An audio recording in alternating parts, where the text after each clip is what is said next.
24/7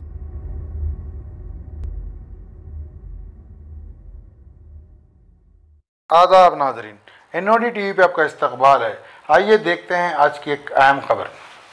all India सूफ़ी उलमा council के सदर मौलाना सैयद शाह खैरुद्दीन सूफ़ी ने आज प्रेस कॉन्फ्रेंस करते हुए हुकूमत तेलंगाना से डिमांड किया है कि वक्फ बोर्ड चेयरमैन के ओहदे के लिए संजीदगी से गौर करें।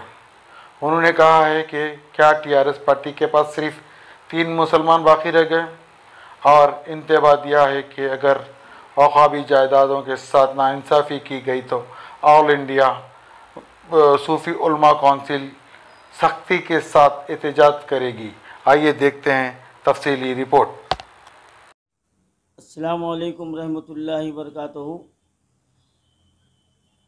आज मैं आपके सामने हमारी रियासत तेलंगाना ने क़रीब 2 महीने के बाद एक नाक़िबत अंदेशाना फ़ैसला किया है कि वक्फ बोर्ड की चेयरमैन के लिए जिसका भी इंतख़ाब किया गया है, हमको किसी की ज़ातियत से कोई ताल्लुक़ नहीं है, लेकिन सवाल ये पैदा हो रहा है कि 2 ही आदमियों को सिर्फ नाम के साथ सीट बदल दी जा रही है और इन दोनों की सलाहियतों से तमाम शहर, पूरा स्टेट अच्छी तरह से वाकिफ़ है।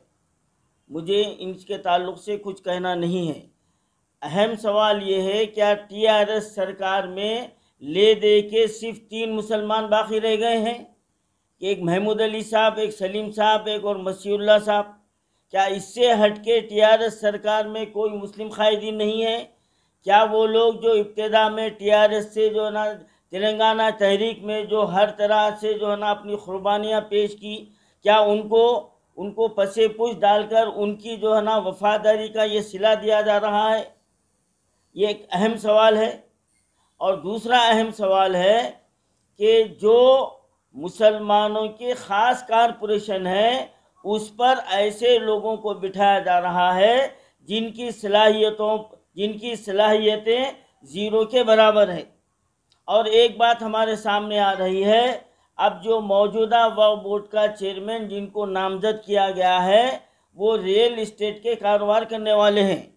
हमको उनके कारोबार से कोई लेना देना नहीं है, लेकिन सवाल ये है कि जहाँ पर वक्फ ज़मीनात मुसलसिल तबाह हो रहे हैं, वक्फ ज़मीनों पर जो हुकूमत वक्फे से कब्जा कर रही है, तो हम क्या उम्मीद रख सकते हैं कि अब आने वाले चेयरमैन साहब उसकी हिफाजत करेंगे, या फिर साबिक़ा चेयरमैन की तरह हुकूमत के इमा पर और हमारे बची कुची हमारी जायदादें भी ख़त्म हो जाएंगी? ये एक सवालिया निशान है। और अहम बात यह है कि 2 मेंबरान का जो तकर्रुर किया गया है वो सरासर इल्लीगल है। अब आप हमारे मसीहुल्लाह साहब को कौन से ज़ुमरे में इनका इंतखाब करे हैं, एक सवाल है। और फिर दूसरा, मलिक मोहतसिम खान साहब का जो अपॉइंटमेंट किया गया है, नामज़द किया गया है, उनको कौन से ज़ुमरे में, क्या वो एक आलिम दीन है? क्या मैं ये पूछना चाहता हूँ हमारे रियासती सरकार से, क्या हमारे स्टेट में उलमा किराम की कमी है? क्या जो है ना सोशल वर्कर की कमी है, जो समाजी खिदमत कर रहे हैं उनकी कमी है? या आपके TRS सरकार में जो बरसों से मुस्लिम कायदीन कुर्बानियाँ देते आ रहे हैं, क्या उनको मौका नहीं देना चाहिए? मैं आवाम के सामने ये सवाल रख रहा हूँ, आवाम इसका जवाब दें और हमारी हुकूमत को ये बतलाएं कि ये हुकूमत इब्तिदा से मुसलमानों के साथ नाइंसाफ़ी करती आ रही है। 3-4 साल से दूसरे कारपोरेशन खाली पड़े हुए हैं।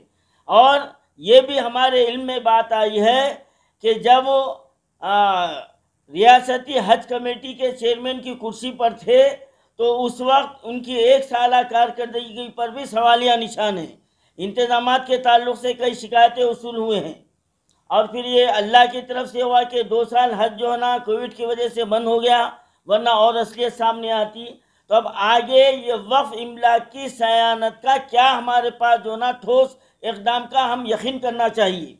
हम ये रियासती हुकूमत से सवाल कर रहे हैं और हम इस ताल्लुक़ से खामोश नहीं बैठेंगे। हम इसको अवामी मसला बनाएंगे।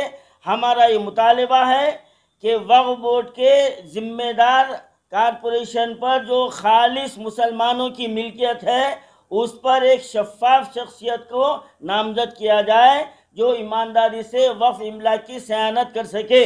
यह हमारा मुतालबा है। हमको किसी की ज़ातियत से कोई सरोकार नहीं है, लेकिन अवाम में ये शुकूक व शुबात है कि जिसको नामजद किया गया है उनसे वक्फ इमलाक की सयानत की कोई उम्मीद नहीं रखी जा सकती। यह हमारा हुकूमत तेलंगाना से मुतालबा है। अगर इस जानिब हमारी रियासती सरकार अगर तवज्जो नहीं देती है तो फिर हम अवामी एहतजाज हम शुरू कर देंगे। हम धरने बैठेंगे, भूख हड़ताल बैठेंगे, क्योंकि अब हमको हमारा वक्फ बोर्ड हमको बचाना है।